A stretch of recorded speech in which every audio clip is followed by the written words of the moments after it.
For too many years, families of children with devastating illnesses have felt helpless as they watch their child suffer. Today, they're taking matters into their own hands and finally finding relief treating their child with cannabis. This is one family's story.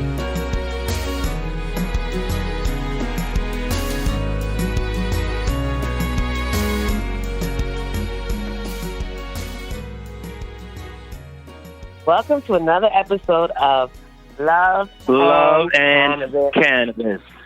I'm Nina Simmons. And I'm Osiris Stephen. We are the proud parents of Aiden, Stephen. Yeah. All right. Thank you for tuning in. I hope everyone's having a great week. If anyone's out there facing any challenges, just to know that you're not alone. And, you know, we all face challenges as well. So today's episode, we're going to start telling you the beginning stages of our journey with Aiden and giving CBD oil. So Aiden had his first seizure a little bit after a year old, about 15 months. He had his first seizure. And I remember that day he was sick. He had a cold. And I brought him into the living room and I noticed that he was a little warm. And I told Osiris, I said, I think we should get a cold compress and some Tylenol. And then all of a sudden, he was laying on me, and then he just started going into a full grand mal seizure. It was like a nightmare. I remember screaming at the top of my lungs. Osiris, call 911. It was like people say it was your heart comes out of your chest. It was like my heart came out of my chest and my throat at the same time. It was like a nightmare. We did CPR because at that point he wasn't breathing. I kept on saying, Aiden, come on. The seizure finally stopped before the EMS got there. So we took him to the hospital, and they said, they did all the tests, everything came out negative, and they said that, in young kids, when they do get fevers, sometimes some kids get seizures, and it's gonna be okay. And, just be careful when you get sick to really monitor him. I mean, we were terrified. It's still uneasy, but we were like, okay, he's going to be okay. So we took him home, and that was it. And we, went on. Actually, the next day, he was actually really fine. No fever. He was like, if nothing happened. He actually had a good day. Then it happened again. He had another seizure, and he did have a fever. Took him to the hospital again, and the same thing. Because of his fevers, again, just monitor him. We were like, okay. It's nerve-wracking. It was scary because it was like, with kids, sometimes they'll have a fever so quickly that you can't even monitor it. So it was like kind of scary. Like anytime he has a fever, he would have a seizure. So we told the daycare people, we told family members, like, be careful, Aiden. If you feel Aiden's warm, just give him a Tylenol right away. That was something that we also had to get used to.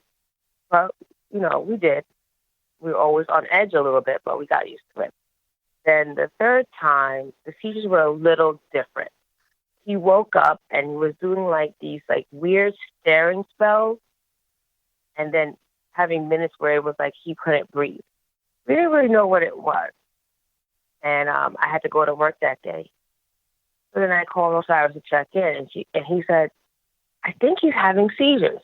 It wasn't the convulsion ones, like the first two times, but it was just these weird, staring and then, holding his breath type of thing. So he said, I think I'm going to take him in. And I happened to work at the same hospital where we were taking him in. So I was freaked out.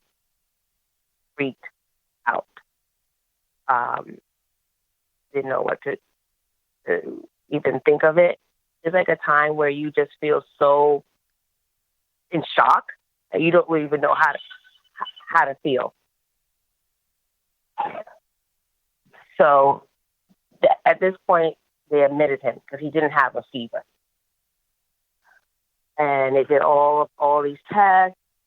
They checked his brain, did an MRI, the CT scan, and then they did a thing called EEG, where they see your brain activity. And it was then that he was diagnosed with epilepsy. He was put on medication. And then the seizures really didn't stop. The next day he got home, he was still having seizures.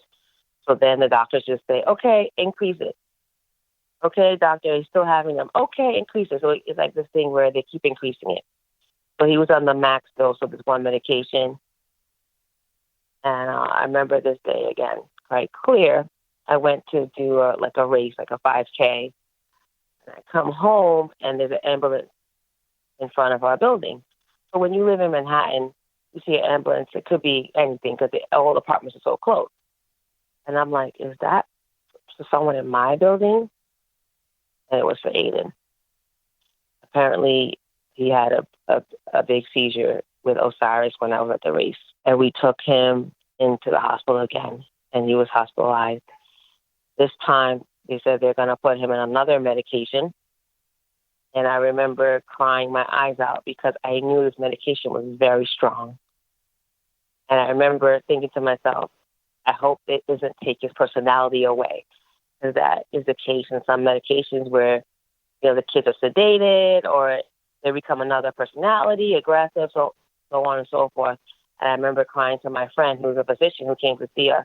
And I said, I'm very scared. I just hope they don't take my son's personality away. And I was terrified. The next day, after we came home, being on the second medication, Aiden had the worst seizure day. It was like the seizures got worse. It was like they didn't even give him anything. At this point, my husband knew someone who he was a friend of that knew a lot about CBD. And he kind of told me about the CBD, and I started to do my own research. And for me, it was like I told to Osiris, I said, let's do this. So at this point, I felt like we had nothing to lose, and we're just going to be on this slippery slope of, getting new medications and maxing them out. So I just went on the internet and started looking for different CBDs. And I really didn't know what I was looking for. I just happened to come up to this website. Literally, I swear it was like God's grace because I didn't really know what I was doing. And I said, okay, Osiris, let's just try this company. They look okay. They look legit. They have lab reports.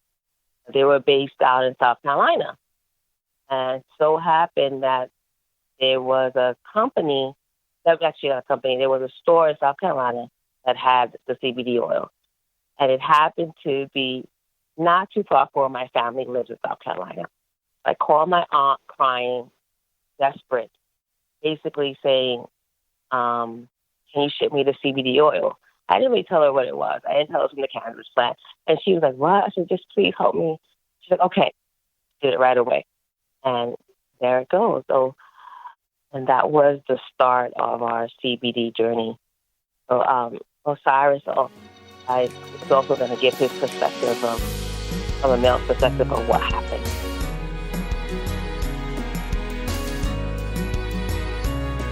It's heartbreaking to think about your child's going through something and you are powerless to help them because you're just witnessing a body just so small, just going through these changes, especially with seizures that were becoming so violent.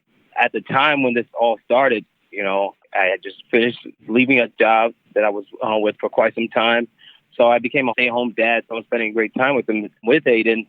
And when we first experienced the first seizure, the doctor said it was going to be fine. It's just the cold. They happened to have a fever went up.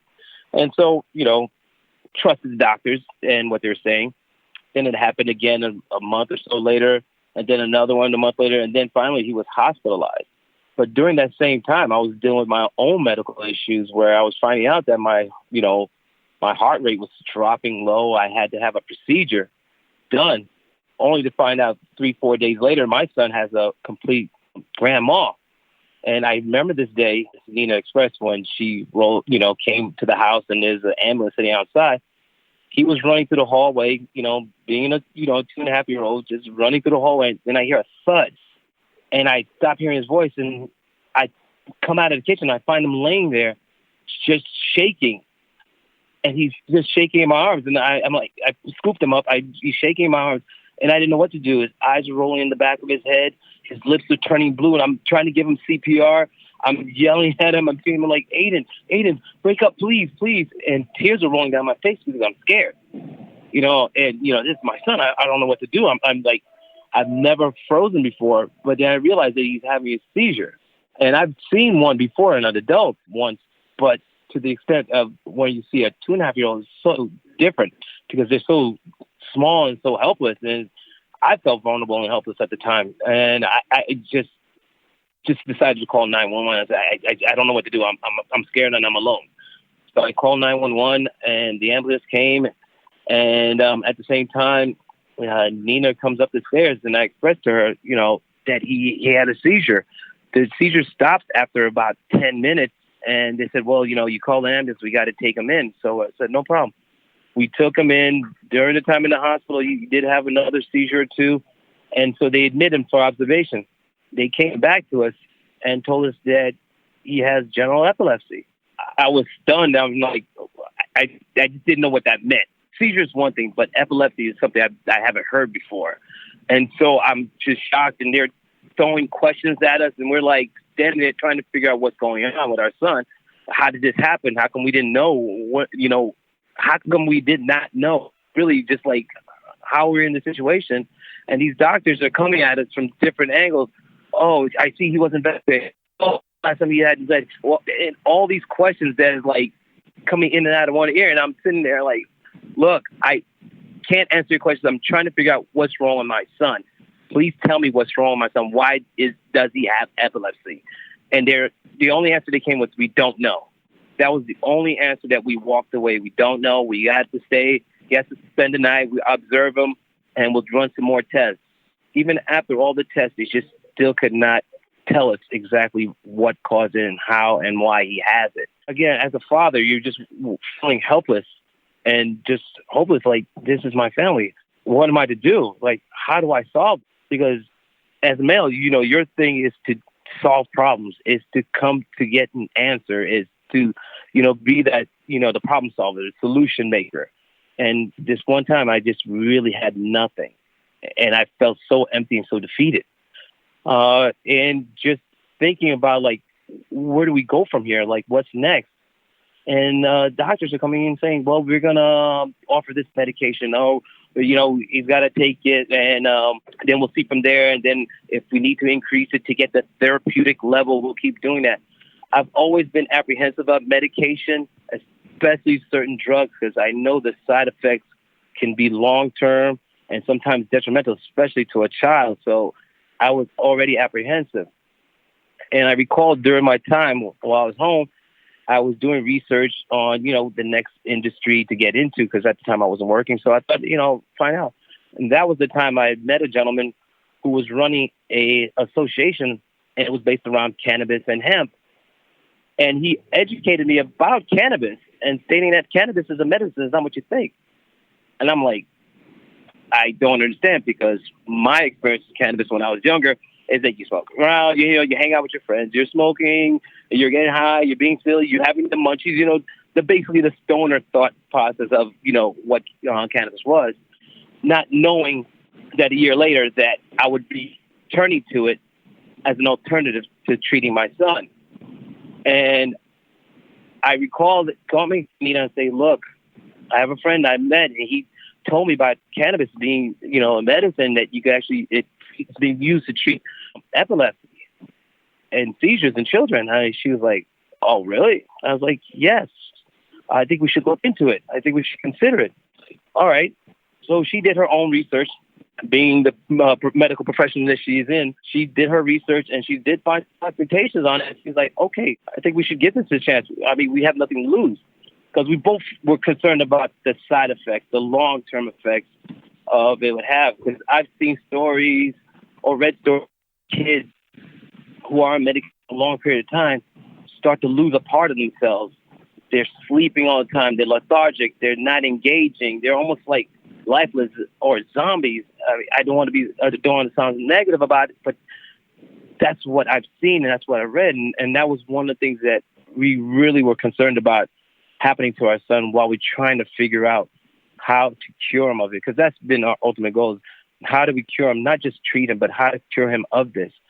And that's what's been, created this journey for us into the unknown and taking a chance. Or, I'm not a religious person, but I do have some faith. And I looked at it as like, we're going to take a leap of faith into this and give it a shot.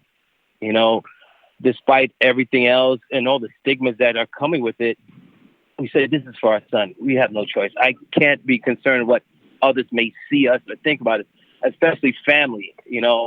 That's one of the things that we really could not share with our family is what we're doing with our son, because we didn't know how they would react to that.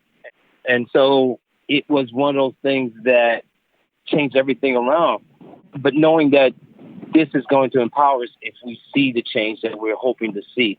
But it was not an easy journey, to say the least, because once we were able to get the oil from South Carolina, from Nina's family, which we were very fortunate and thankful to be able to do so, we were able to learn how to dose and how to implement it. But at the same time, we wasn't too sure. We're like, are we going to be using a vape pen? Are we going to be using a blunt? Or like all these things that run through your mouth, through your mind, trying to figure out how are we going to implement this and how's it going to look for our lives. But to see your child from 10 seizures to 20 to 100 every day, literally you're patting the floor, you're putting a bicycle helmet on your child because they're dropping, falling on the floor. You're seeing all these variations of seizures, and it's like, okay, we have no choice. We just have no choice. Again, like I said, we're so fortunate to get the CBD at the start, but it wasn't an easy road. It wasn't a cut and dry experience, because we've had to go through our hardships of trying to get to those points that worked and didn't work. As Nina can express as well about what we went through in the dosing aspect of it. We're going to get into that dosing on the next episode. Thanks for tuning in another episode of Love and Cannabis. I'm Osiris Stephens. And I'm Nina Simmons. Be strong and stay empowered.